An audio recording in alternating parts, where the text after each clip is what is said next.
Hello students. आज के इस वीडियो में हम एक इम्पोर्टेंट टॉपिक लेंगे और टॉपिक का नाम है व्यवहारवाद, बिहेवियरलिज्म।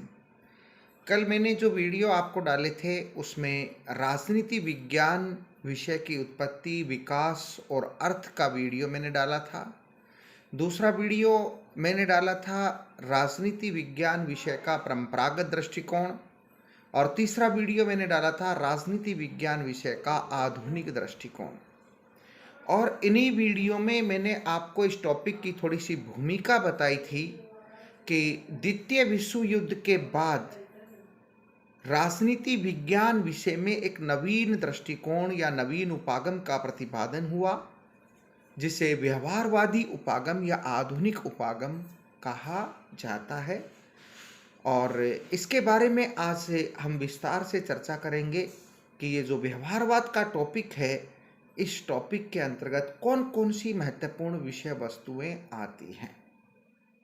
दरअसल बात यह है कि जब व्यवहारवाद की उत्पत्ति हुई, प्रथम विश्व युद्ध के बाद से ही इसकी भूमिका बनना तैयार हो गई थी कि विश्व जो है उसमें कई सारी समस्याएं थी। विश्व के देशों के सामने बहुत सारी समस्याएं थी। संघर्ष, लड़ाई और युद्ध का वातावरण था। प्रथम विश्व युद्ध हो चुका था, दूसरा विश्व युद्ध भी हो चुका था। अतः राजनीति विज्ञान विषय के अध्येता ये सोचने को मजबूर हो गए कि आखिर हमारे विषय में, हमारे शोध अनुसंधान या अध्ययन में ऐसी क्या कमी है कि हम समस्याओं का समाधान नहीं कर पा रहे, हम विश्व को युद्धों से मुक्ति नहीं दिला पा रहे। और द्वितीय विश्व युद्ध के बाद तुरंत बाद ही शीत युद्ध का वातावरण भी शुरू हो चुका था और ऐसा लगने लगा था कि तीसरा विश्व युद्ध भी बहुत नज़दीक है, बहुत जल्दी हो सकता है। और चूंकि द्वितीय विश्व युद्ध के आखिर में अमेरिका के द्वारा हिरोशिमा व नागासाकी पर जो परमाणु बम डाले गए, उससे ये लग गया था कि अगर तीसरा विश्व युद्ध हुआ तो ये परमाणु विश्व युद्ध होगा और इससे पूरे विश्व का अस्तित्व ही समाप्त हो जाएगा। ये डर थी, ये चिंता थी, और इस चिंता का हल हमारे विद्वानों ने ढूंढा व्यवहारवादी उपागम के द्वारा। इन विद्वानों का ये मानना था कि हमें राजनीतिक संस्थाओं के अध्ययन के साथ साथ उस व्यक्ति, उस मानव के व्यवहार का अध्ययन करना चाहिए जो वास्तव में इन संस्थाओं को चलाता है और जो वास्तव में इन संस्थाओं को चलाते हुए निर्णय लेता है, निर्णय निर्माता है। क्योंकि युद्ध का निर्णय या शांति का निर्णय उसी शासक के द्वारा किया जाता है जो वास्तव में शासन का संचालन करता होता है।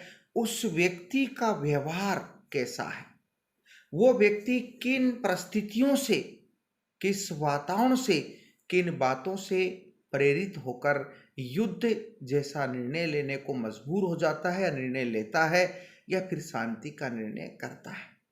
और इसी बात को लेकर लगभग प्रथम विश्व युद्ध के बाद या प्रथम विश्व युद्ध की परिस्थितियों में सभी समाज विज्ञानों एवं प्राकृतिक विज्ञानों में एक नई क्रांति उत्पन्न हो रही थी, जिसे व्यवहारवादी क्रांति कहते हैं।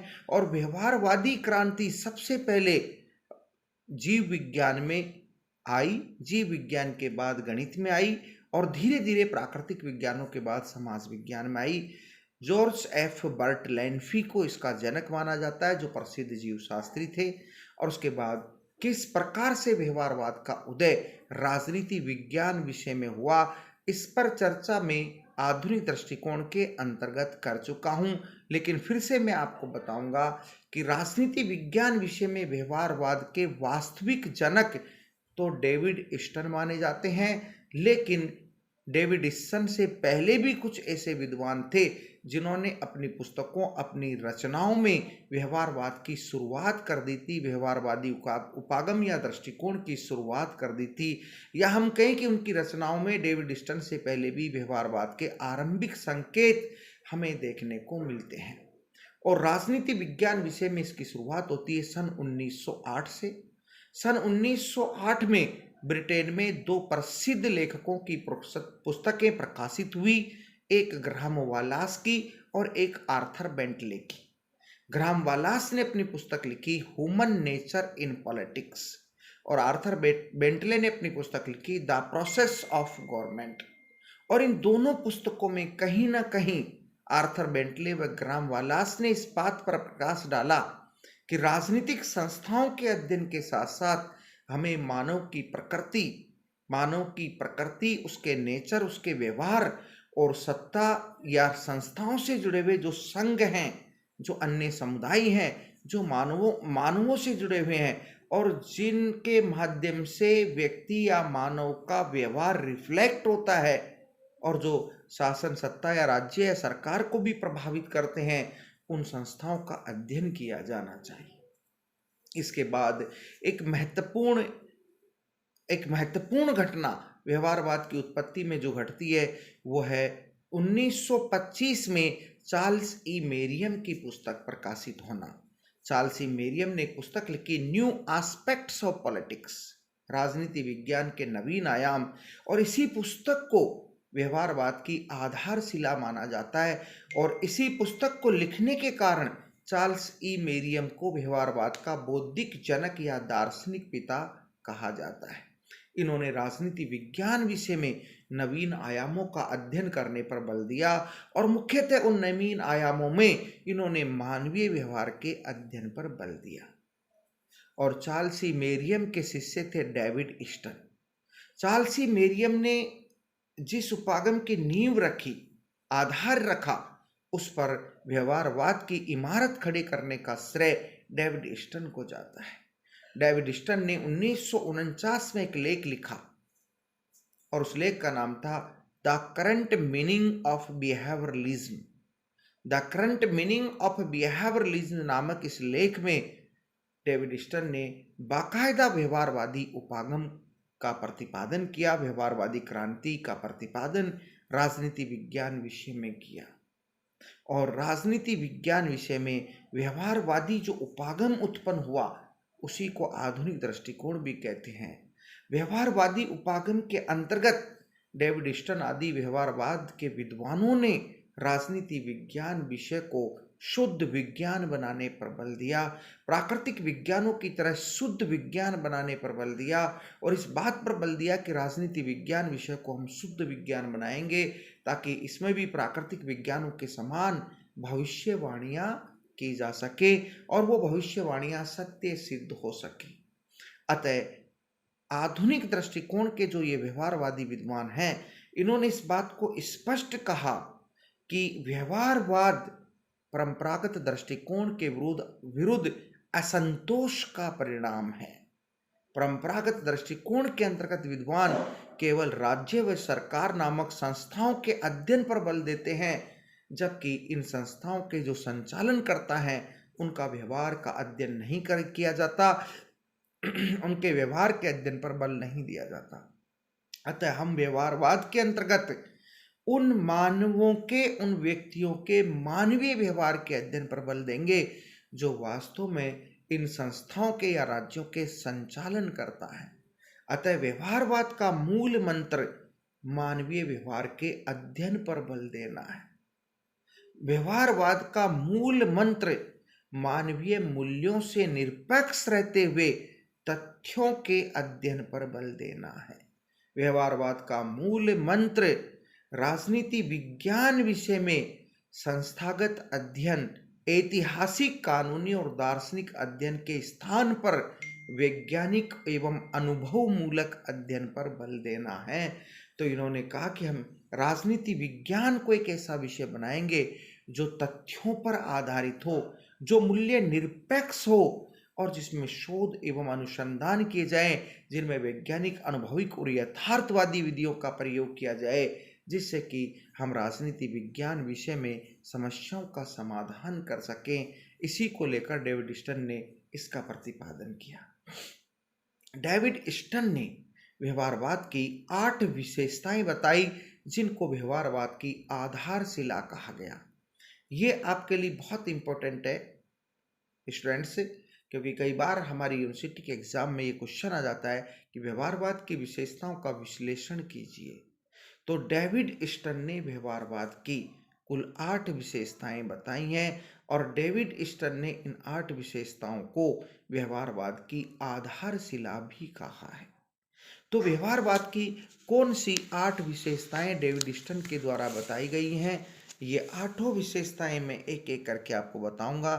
पहली विशेषता नियमन या नियमितीकरण, दूसरी विशेषता सत्यापन, तीसरी विशेषता तकनीकी प्रयोग, चौथी विशेषता प्रमाणीकरण, पांचवी विशेषता क्रमबद्धीकरण, छठी विशेषता मूल्य निरपेक्षता और सातवीं विशेषता विशुद्ध विज्ञान और आठवीं विशेषता समग्रता।